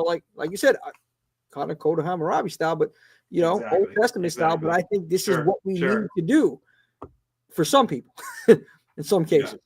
Yeah, you get those fringe of society cases where it's just the most god awful thing you've ever seen, and it's like, what do you do? Yeah. So that's scary stuff, It really is, and I want to talk. I guess this can kind of segue into this one right here. Fool, okay, Poindexter, right? People under the stairs. Under the stairs, yeah. In a way, like, okay, so final kid. This is a child that takes actions into his own hand. Takes, really saves the day for the neighborhood. So you have these two brother and sister incest going on here. These two, mommy and daddy. Okay. Yep. Everett McGill, though, I got to tell you, the guy was just off the charts, and he was hilarious in this film with the gimp suit, the lines. What do you want me to do with it, mommy? And screaming. I'm gonna burn in hell. I mean, that whole thing, I just loved it, man. But anyway, so they're evicting people, throwing people on the street, just to, I guess, knock down the building, put new real estate property over there. I mean, they just don't care about anybody in the neighborhoods. They're filthy rich. They're racist. You can tell. They baby snatchers. I mean, their daughter wasn't even their daughter. They stole this child. Okay. And here's fool finds whatever's going on out, finds the gold. He's like, you know what? I'm about to save the whole hood right now because you're holding out all this money. And he saves the day. Long story short. And I think justice was served here. I think these people, mommy and daddy, got what they deserved for the kind of people that they are in here. And I love the fact that this kid, what is he, like 11, 12? He had to be like 12. He's like, yeah. He's like, what's the name? Ving was it Ving Rhames? Ving Rhames. Yeah. He said he's like too young, young enough. Too young to get pussycat and too old to get tit. And he had to be like 11 or 12. He was saying something like that. Man, it's such a good film, and for his age, really brave kid, doing the neighborhood right and saving the day here. What do you think about this? What do you think about People on the Stairs? So this is actually one that I'm newer to. I watched it for the first time last year. And it's a wild Wes Craven movie. Everett McGill and her name escapes me. They played husband and wife on Twin Peaks, which I freaking love. I love Twin Peaks. Like, it's probably one of my favorite TV shows of all time. So it's really fun that you get them, together in this, and it's a totally different dynamic. But the movie's vastly unique, and this one I guess this was this before Candyman or after Candyman? Right before 91. Right before. Okay, that's what I thought. Wes Craven film, by the way. But you get this whole the movement in the 90s where you get so much black horror, and you get it's great stuff, and it deals with like real problems, like the neighborhood problems, and it's so great to have a kid rise to the occasion. And it doesn't really feel this, but in a way it almost reminds me of, like, this is kind of Home Alone if it was a horror movie. It's not his home, but I think you get kind of what I'm drawing. He takes it upon himself, like the same way Kevin McAllister is like, this is my house and I have to, I'm going to defend it. He's like, this is my neighborhood and I'm going to defend it from these crazy, terrible people that are, vampires in a sense, and they're sucking the life out of this neighborhood. So it makes a bold statement. And that's why I think the journey of that movie is not my favorite. I think it could be stronger in some places, but the statement it makes is so important, especially for a horror movie, especially for its time, pre-Candyman. It's a great, iconic film, and I think it's one of Wes Craven's really underrated and understated movies, for sure. Very well said, man. Absolutely agree with you 100% on every point you made there. Definitely one of my favorites. And, I think about that comparison, the Home Alone that you said. It was on the money. Like, yeah, man, this is his neighborhood. He's defended it in full, does just that, man. And just great. If you haven't seen this movie by now, anybody viewing this, you got to check it out. You got to check out 1991, People Under the Stairs. They're actually making, I think Jordan Peele's behind a remake. They're coming out with another People Under the Stairs. Yeah. So that should be interesting. I want to see what he does with this. And speaking, I guess, great segue, Jordan Peele, Get Out. Come on, Chris from Get Out. Dude, this guy went through something. He went through it's come on, man. Why his girl? Like, the whole thing was a setup. Just when you think you found the love of your life, this is what she has in store for you with her whole 6 twisted family over here. Get Out, 2017, Jordan Peele. That whole sequence when he actually got out, just a whole sequence of battling the family and the brother, the father, it was just wild, man, up until the very end. And his friend called it the TS motherfucking A. Okay, he called it. He knew something wasn't right, and it was a great story. Definitely message behind it. Jordan Peele had some really good films from this one, and then Us. And I think, this is my favorite out of all three. What was it? Nope. Nope. Yeah. Nope was the last, but this one right here was my favorite of the last three that he's done. What do you think about Get Out? What do you think about It's another one of those. It's a statement film, and he's lucky. I'll tell you that much. He got out of there. Yeah. Lobotomy. Yeah, it's crazy, and it's another one that gets under your skin, and it's invasive, and it's it hits very, very relevant topics for the time. I don't think anyone else could have made this movie. I think my personal favorite was Nope. Really? And nope, that's not mine. Yeah. Nope was weird. All of Jordan Peele stuff is weird. I think the only one I missed in theaters was Get Out. But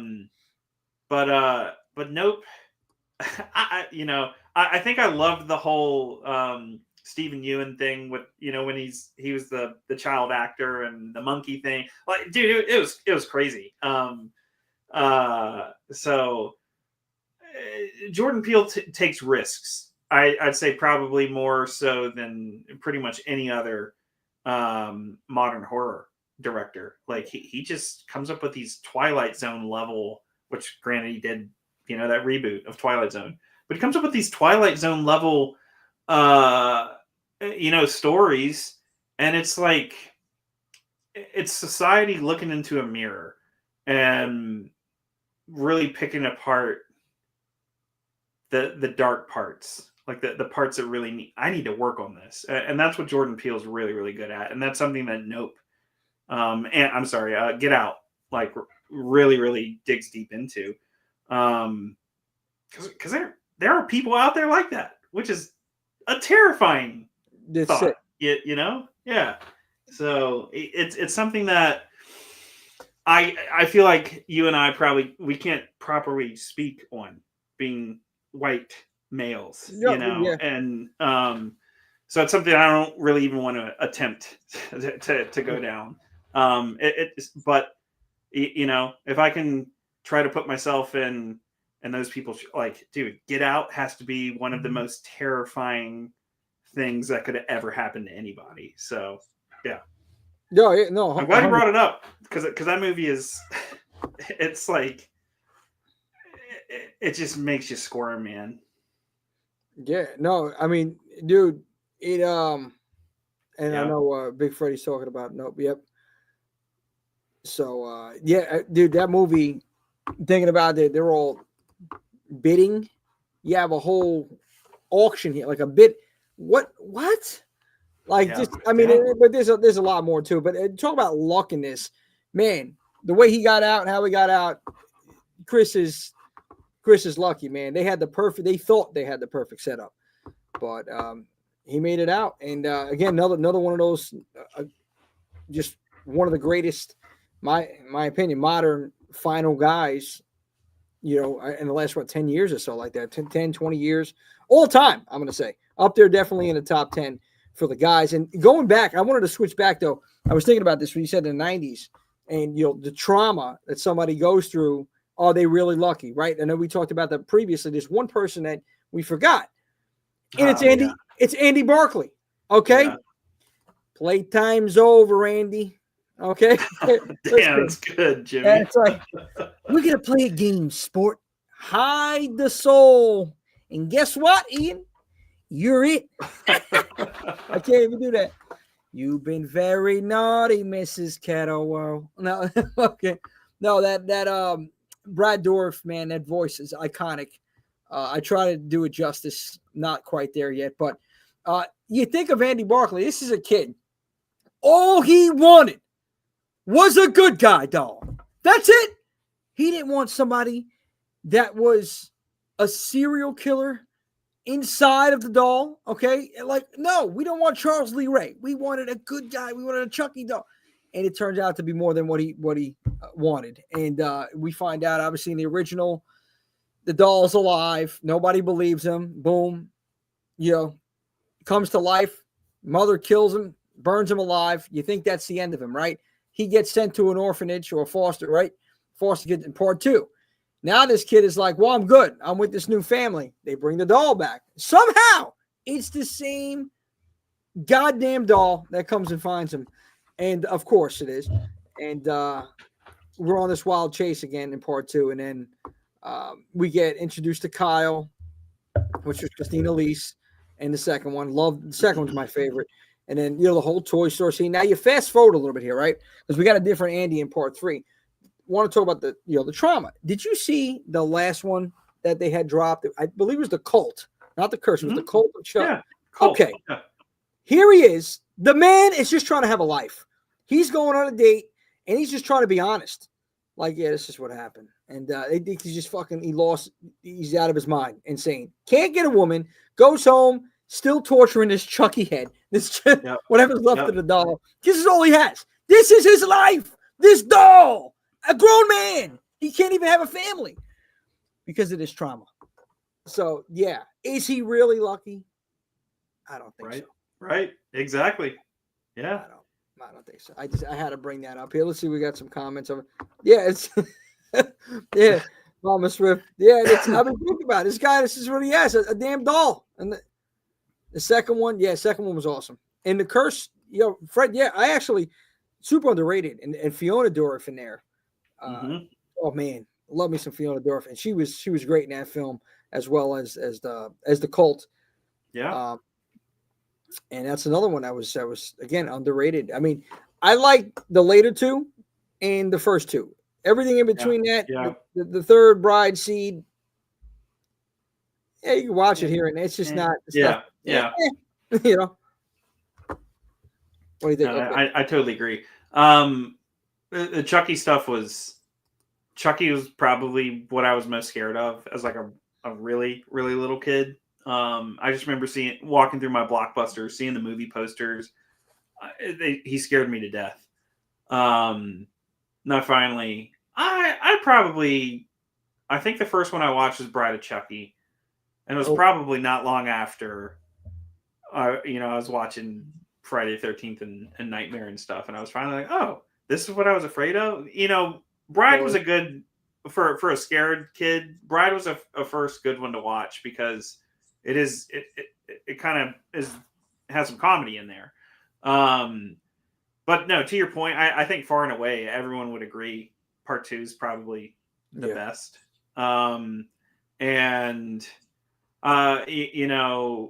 Curse was like a return to form. It felt more akin to the originals, like more of a slasher.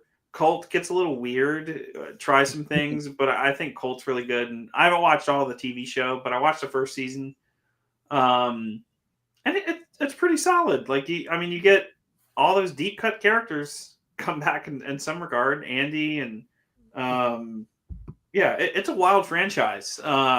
It's probably one of the most unique franchises in the sense of you get the first one in, what was it? Was it 89? 88? I think it was 88. 88. Yeah. And you got the story that started there is still pushing on through all 3 seasons of the TV show. And I guess it was last year or the year before when season 3 wrapped. And they're still planning to do more movies or something after this. So you can't kill Chucky. You can't keep a good guy down. You can't keep a good guy down. Yep. That one part, man, when he's in the car, he's like, shut up and drive or I'm going to kick your fucking teeth in. Oh, damn. Jimmy, that's so good. Listen, I tried, man. I'm working on it. I'm working on the Brad Dourif Chucky voice. He has that little like New York accent. Oh yeah, yeah. Yeah, man, 100%. So, I'm almost done with the lineup here because I'm realizing time is like, shoot, we can go on to so many different people. Like, I'm gonna throw you a curveball real quick. Okay. So talking strictly in the terms of Survivor, Okay. it's not really a horror, but I will argue the first film is kind of a slasher movie. Let's talk Sarah Connor and the Terminator. Sarah Connor. Yeah. Yeah. Yeah. It's hard. It's horrific. The first one. It is. Yeah. Tech noir club scene. Oh, Love that. dude. Yeah. Just Think about it. Watching her fear level as she starts to realize, wait a minute, 2 Sarah Connors have been killed. Like, I love the scene where is she when she's not in a bar, where she's the news is on and they're like turn that shit off, and they go to it and she goes, don't touch it. Yeah. She starts to like realize like, holy crap, like somebody's targeting Sarah Connor. Dude, I freaking love the Terminator so much. I'm often torn between 2 and 1 because they're tonally different. Two like, 1 is this love story, and I think the greatest strength about I've been watching the poster in the background. Yeah. I love them both. For a long time I would have said Terminator 2 tip top number 1 favorite movie of all time. Still might, not sure, but the Terminator is right there. But the thing I love about the Terminator is you get this shared trauma. You get this trauma bond between Kyle Reese and Sarah Connor, and it's proof in the pudding. If you handle it right, you can make 2 characters fall in love in a day, and it works. It's not weird. It's like you go on that journey with him, and he's there to protect her. Granted, he knows kind of the why, where she doesn't. But it's the sake of humanity. It's the sake of the world. But I love, moving from part 1 to part 2 and who she becomes. It's kind of mirrors the whole Laurie Strode thing from the original to 2018, where she's just like, she's prepared and she's a bona fide badass. I guess you could say Sarah Connor's lucky that she had Kyle Reese, but I knew you love Terminator, so I had to bring that up. It was great. Yeah. That was great that you threw that in there, man, because like I wasn't even thinking about popping that and talking about that. But yeah, she's definitely lucky in a Survivor, and I would consider the original Terminator horror. Just like RoboCop. People talk. Yeah. I consider RoboCop horror, man. I mean, it was how he died, how they killed him. It was horrific. Oh yeah. Yeah. And thinking about like, the Terminator, man, I'm looking at some of the lines Tony's popping in there. Fuck you, asshole.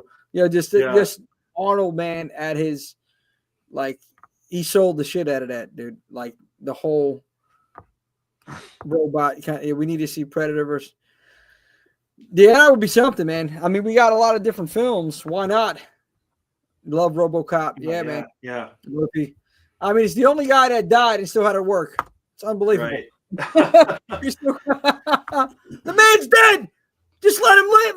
Let him die or let him live or whatever he's doing. Hey, you want to put him back to work? Jesus Christ. And then there it is. That was an accident. I clicked on it. That's all right. Good segue. Yeah, Sienna Shaw. Okay, you fast forward all the way here. Most recent, you think about Final Girls and Survivors. Man, what she went through in the last Terrifier film. Okay, and they portrayed her as Christ. Okay, which, I mean, it was like borderline. There may have been some problems with the film, that. Yeah, it was that. Yeah. The way they depicted her, with with everything like there. Look, all I'm saying is, it hit. It definitely hit for somebody like myself, seeing that and seeing what she's been through, and then seeing her family around her all, die and get killed by this sadistic demon clown, and his other, I guess, demon spirit that was, I don't know what you want to call her. I forgot her name in the film. The other sick woman. What the heck? Oh my God! I'm drawing a blank. Somebody save me! Lifeline. Right. When I was smacking her in the head. Yeah, that's dude, yeah. Everyone in the theater was laughing. That was it was hilarious. Go ahead. What is her name? You're good. You're good. Yeah, I was. I'm trying. Was it Victoria? Yeah, I think that's it. Yep. Yeah. Samantha Scafidi. Yeah. Yep.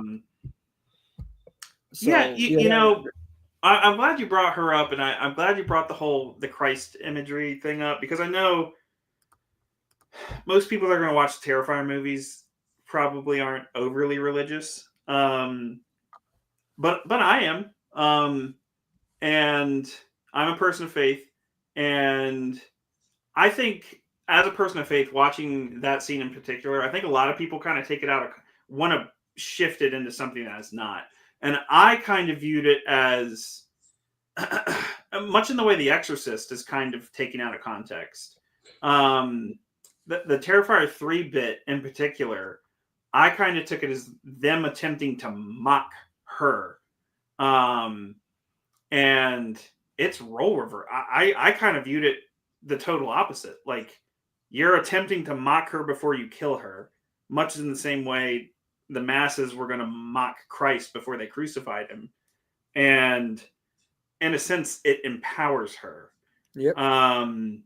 And you know, she digs deep and finds that strength in herself because of all the terrible things that have happened to her.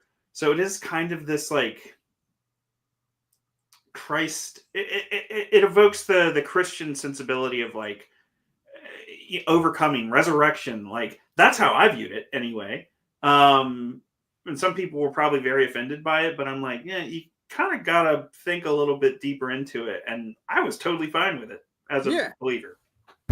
And that's saying what, you know what I'm saying? Like, because there were some comments on that whole thing, but you know, you have to also remember, okay, it's a film, it's a movie, and like you said, it empowers her, and now she's, I don't know what's going to happen in this last installment. I think the fourth one is going to be the last one, but I think that it's just going to be now the battle between heaven and hell. I think that's what it's good and evil. It's good versus evil. Yeah, exactly. It's classic.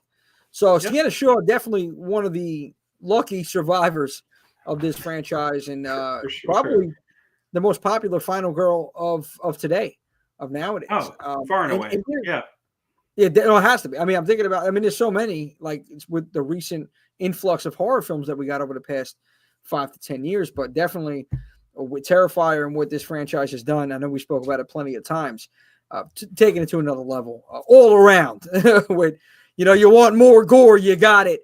And sick, sadistic Art the Clown, and we have a new horror icon, but we also have a new final girl that's going to withstand the test of time. I think she already does, and with the final installment, I know Damien's going to end it with a bang. I'm confident on that. The last film I want to talk about is literally, it's about luck, okay? You know, sometimes people can see things. Sometimes people have premonitions, okay? And they can save your life. Alex Browning, Devin Sawa. Here we go. Final Destination. My man, look at his face. Says it all.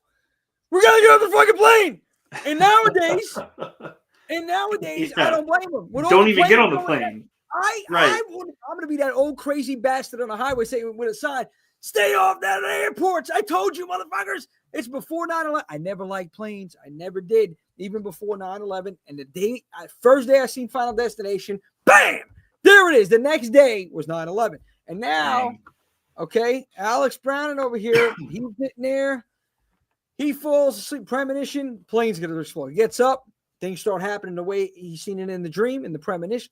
Oh, that's it. I'm out of here. We got to get off this plane. Called it. He's a lucky son of a bitch. And everybody else that came off the plane was lucky. Or were they lucky? Would they? Because you know what? When you mess with the dead man, when you mess with the devil, oh, you're gonna get the horns. You don't want to fuck with that Mag Daddy, as Tony Todd said. And we found this out. They all found this out. The quote unquote survivors of Flight 180. Okay, and then as the franchise continued, everything whether it was the car accidents or the roller coaster or whatever else, death doesn't stop. Okay, you can't mess with the design, but you can cheat it, right? You can hold off a little bit longer, and that's exactly what Devin Sawa did. So I gotta say, even though he didn't make it, we didn't see his demise, but he didn't make it. But ultimately, in this film, he did. He's a survivor, and so is Claire Rivers. So, what do you think about this one? So, I remember, I think the first one I saw was part 3, and it was probably like right around the time it came out. I think it might have been like 06-ish. So, it was like when I was, a teen getting into the horror stuff. And I went back probably 4 or 5 years ago now and watched the whole series. I've only seen the whole series once all the way through, and I think the second one's my favorite. I don't remember a whole lot of the first one. I obviously I remember Devin Sawa on the plane and like, we got to get out. And yeah, I remember the gist of it. I remember loving the second one because everyone loves the second one with the log truck sequence. It's like the craziest thing. And you're driving down the highway now and you see a log truck, you're just like, no. Dude, I'm switching. And everyone feels the same way. So that movie has such a power on our subconscious. Like, even if you haven't seen the movie, you've probably seen clips, that clip in particular. And like society as a whole is just like, log truck, Jesus, no.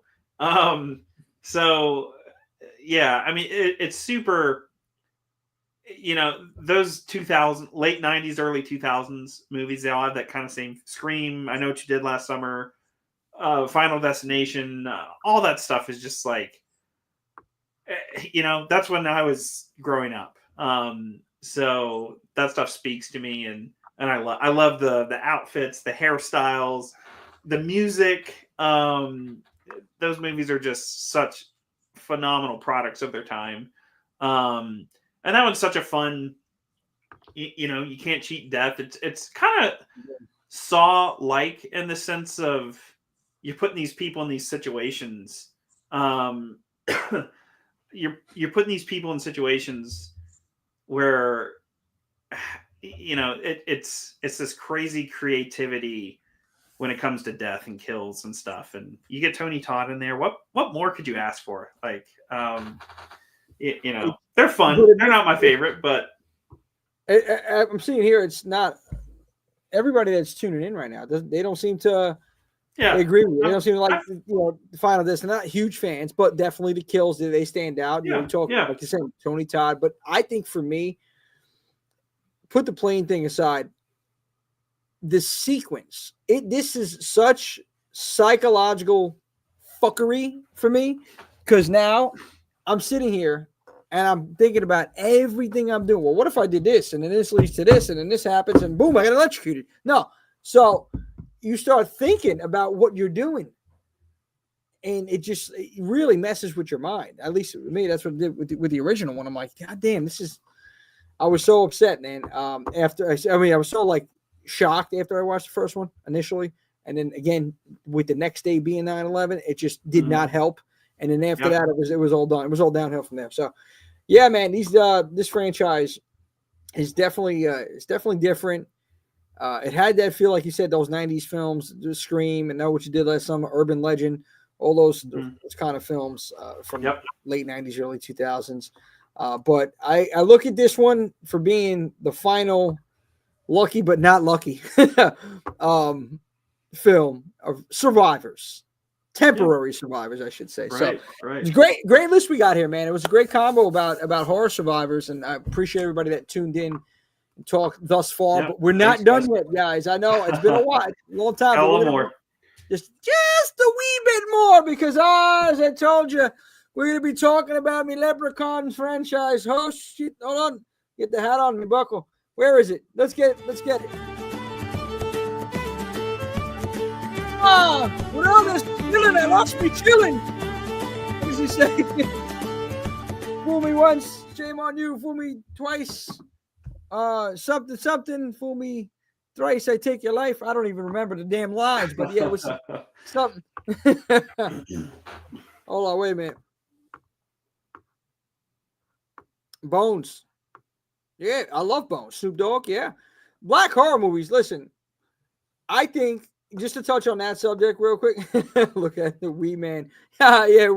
Just to touch on that subject, though, Mama Swift, there's not enough. There's not enough. We have now we're starting to see more, definitely influx. I still think my favorite is People Under the Stairs when it comes to that. And then, I love Candyman, obviously, Tony Todd. And I got to go with Get Out. And Jordan Peele movies, again, there's a lot of, when you think of the context and what he's talking about and social commentary on these films, there's things that are still relevant today. Tales from the Hood, another great one. I love the original. All three of them were unique in its own way. And I love the fact it was Keith David hosting the second one, I believe. And then it was, again, Tony Todd on the third one. Mm-hmm. The first one, though, with Clarence the Third, okay, let me tell you, man, that movie right there was, and I got to say, you know what? That actually might be it. I'm thinking about it now. You got me thinking, Mama Swift.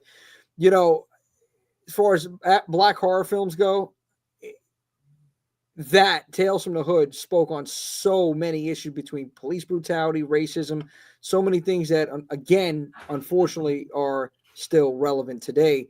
And it told the story that people are not familiar with if you're not from certain urban areas. Listen, I learned things from Tales from the Hood, but I got to say this, though, mixed in with the comedy, I think that would be my favorite right there. And all the stories, the different stories, they had 4 different stories in there I enjoyed. And, of course, the shit. Oh, you'll get the shit. You'll be knee-deep in the shit. I have it right here. Just the eyes. Just the eyes and the cigar when he was lighting up. Man, love that movie. But you know what? Swift was talking to me about some of them. And Blackula, I know. Never seen Abby or JD's Revenge. Never seen it. I have to definitely. There's so many movies I got to catch up on. You have no idea. I have a list, and I got to keep adding to that list. But definitely would like to watch some more black horror films for sure. Swift put me on to some different ones I haven't seen. We've got a big one coming out next month. Ryan Coogler, Michael B. Jordan, Sinners. I've seen that. Yep. Yes, that's going to be a big hit, I think. I like Michael B. Jordan's a great actor. Yeah. Love him in Creed. That's what I'm really looking forward to. Yeah, no, definitely. Sinners is up there, and then Woman in the Yard, right? Woman in the Yard. This month on the 28th is coming out. Yep, that's right. So definitely looking forward to some of these films. We got just blessed with so many great horror movies so far this year. But those two, from what I've seen with Sinners and Woman in the Yard, I'm excited about both of them. But you know what? That needs to be a conversation, though. Seriously, we should have had this, February, Black History Month, but we got to talk, black horror. I want to talk not only black horror films, but foreign horror films as well. Mm-hmm. And I still say my favorite is, as far as foreign goes, is Train to Busan. There's so many great films in other countries. Zombie, another good one. Good Italian horror. But again, so many films to touch on. So we need separate episodes for both of them. So thank you for bringing out Mama Swift. Got to get that rolling over here. Switching back to wrap this one up. I know it is St. Patty's Day weekend, so we're talking about, I guess, briefly Leprechaun and this franchise. This is one of those horror franchises that I don't know how they just kept making movies. It was just so bad. It was good, and it was just there really wasn't anyone in this franchise that really stood out. Was a solid film. Okay, so you say the original one, Leprechaun, right? Jennifer Aniston gets her start. That's the biggest thing, right? Gets her start in this film. I enjoyed it for what it was, but again, it was not one of those blockbuster movies. Warwick Davis, incredible performance there. But out of the whole franchise, to sum it up, because I was going to say a lot more on this, but I'm looking at the time. We're going 2 hours strong, as we seems to be the norm. I don't mind, but I know people are tuned in here on a Friday night, which I appreciate you guys on a Friday. So I guess before I get into this, Ian, anything that stands out to you from the little people? So I've not done a deep dive into the series. I'm very familiar with the original. It was relatively. It went a little against budget. Wasn't it was under $1 million. And I think it grossed like $8.5 million or something like that. The first one has so much charm to it. I love the first one. I wish they hadn't pulled their punches with the kills and the gore and the blood and stuff, because they do kind of like dial it back a bit. But to me, I think I said this to some friends, and this is not a bad thing. It feels like an R-rated adult version of a Goosebumps book. If that makes sense. It does. With Goosebumps. It just seems like something that would have happened. But I think Warwick Davis is phenomenal. He's such a talent, and he's such a trooper, and he could have been taken advantage of in so many ways. Like, he started off as like a teenager. He was really young in Return of the Jedi in 1983, so 10 years before this. And he was, one of the Ewoks.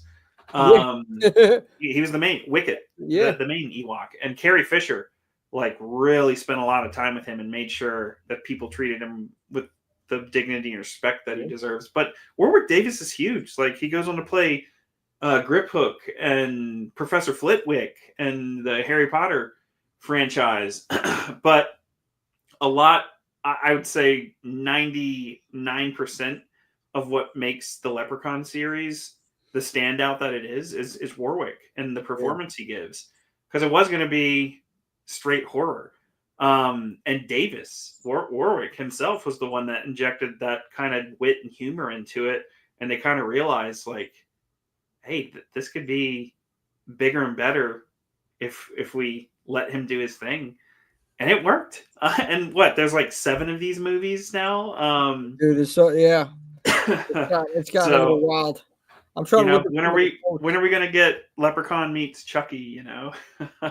Everybody's waiting for it. Everybody, I'm trying to look at. People have been talking about that for years. So, it's definitely a cult film, and it did not get great reviews, but I think everybody loves it now. It's a great one to revisit for sure. I do got to say though, to comment on the kill count, the latest Leprechaun Returns. Not a fan. Well, most of them aren't really fan favorites, but this last one, even more so. Yeah, the kills are brutal in that one. Mark Holden, thanks for bringing up Mark Holden. He's the heart and soul of that first movie, and Holden plays in. Gosh, what else was he in? He was in the Teen Wolf series. He's in Pee-wee's Big Adventure. Yeah, but Mark Holden's great. Such a great character and Leprechaun for sure. Again, thinking about it, I enjoyed the third one when they went to Vegas. Some of those kills were crazy. The whole time there. I mean, you think Vegas and it's big show, lights, camera, big city. Mm-hmm. And he's on a streak on the tables. A Leprechaun. I mean, that one really stood out to me with them in Vegas. When he went to the hood, I know he went to space in the fourth one. He went to the hood. And it was back to the hood too. It was again. I'm trying to remember some of the lines from these movies. They were just so out there, so outlandish. And then we got Leprechaun Origins that WWE Studios put together, which was really shit the bed. But I gotta say, it did have this vibe to it that I liked. it had this just a feel, just the tone of it was good. Very it was just all horror. It was horror. It was not funny at all. Yeah, but you barely saw the goddamn Leprechaun. The movie sucked straight up. I just enjoyed the tone, the feel of it. And I think if they would have incorporated that tone with all the other films, but threw in some, Warwick Davis humor in there at the time, I think the movies would have been a little bit better, and maybe with a better storyline for some of them. But he's the one that made that franchise. The bottom line, for sure, for sure. Davis. And again, this is something that even on St. Patty's weekend, I think somebody said this. It's hard to binge this. It's hard to watch this one, man. But I'm going to give it a go. I got to catch up. It's been so long since I watched most of these films that I definitely got to get caught up on these on Leprechaun and this franchise from top to bottom. The good, the bad, and most of them are bad. But there are some good things. There are some, in every one of these films, from what I remember, in every one of the Leprechaun movies, there's something that stands out that's comical or just good. Whether it's a kill, whether it's a one-liner, or a scene, or Jennifer Aniston, whatever it is something that really stands out with this franchise. So yes, St. Patty's Day, get your corned beef and cabbage, get your Irish soda bread, pop some Guinness or some Jameson, and put on Leprechaun. It's just take a wee bit of time just to watch the Leprechaun, and hopefully you don't have his pot of gold, because what do you say here? I'll not rest till I have me gold. Curse this well that me soul shall dwell, till I find me magic that breaks me spell. I don't even know. I just found one of these lines here. Excellent. So many lines and nursery rhymes that Warwick had thrown out there. It was great. What do we got here? Felipe Vargas with Lionsgate is supposed to do a Leprechaun reboot. I want to see it. I mean, I'm always open. Keep trying. Keep Keep going, because somebody's going to get it right. Somebody. WWE shit the bed with it, with Hornswoggle Leprechaun. Leprechaun Returns, the latest one. Again, to your point, Freddie Machete, definitely agree that, they had some killer kills in there, but still nothing beats the OG or part 3 for me, at least. So, hey, definitely on the watch list the entire weekend. Starting tonight, I'm watching the original when we're getting off this live in a couple minutes. Watch that original Leprechaun and go from there. I know we said we're going to talk a little bit more about it, but I'm looking at it. It's it's 10 o'clock. We've been going 2 hours. We got into all the survivors. I mean, guys, I appreciate everybody tuning in. Wolfman, any last thoughts that you want to throw up in here? Anything you want to add to the convo from today? I was trying to think of something witty to say about surviving. We've survived some god-awful horror movies. The great thing about horror, and a point that you make a lot, Jimmy, is we all have different tastes. We all have different interests and likes. And so it's all subjective. It's all whatever floats your boat. And that's the great thing about horror. But we as fans can all find something that we enjoy together. The real good stuff, I think we all predominantly agree on, but it's fun to talk about and debate the deep cuts that, this person might love and that person might hate. And more often than not, it's there's no malice in those discussions. And that's the great thing. A friend to feed is a friend indeed. Yeah. So, that's the stuff that, that's where we can talk about Jason X and I really appreciate everyone that tunes in and watches us ramble.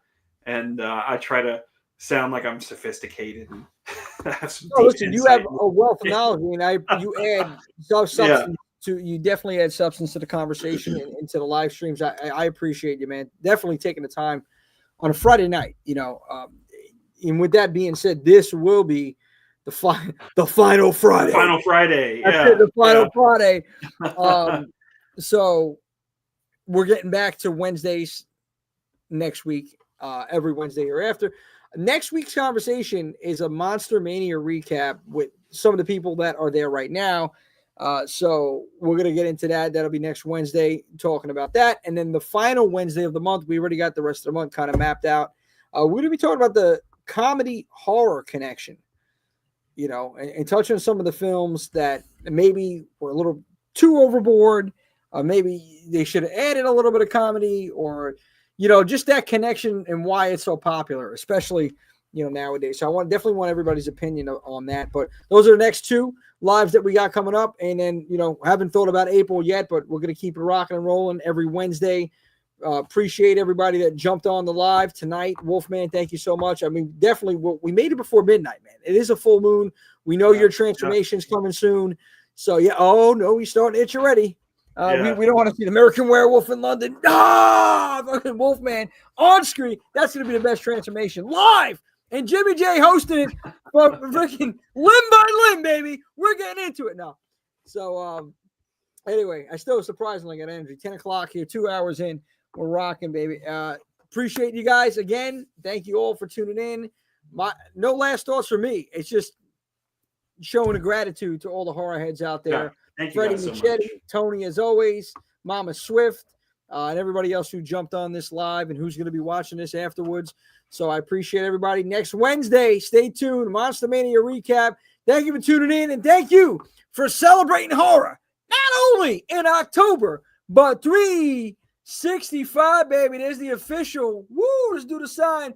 There it is, 365. 365. Horror time. Give me one more. All right. That's it. We got to get a shirt like that, 100%. So appreciate you guys. We'll see you next Wednesday. Tony with the that was earlier. I clicked there. My man, there it is. Mama Swift. We got it. We're rocking. Next Wednesday, guys.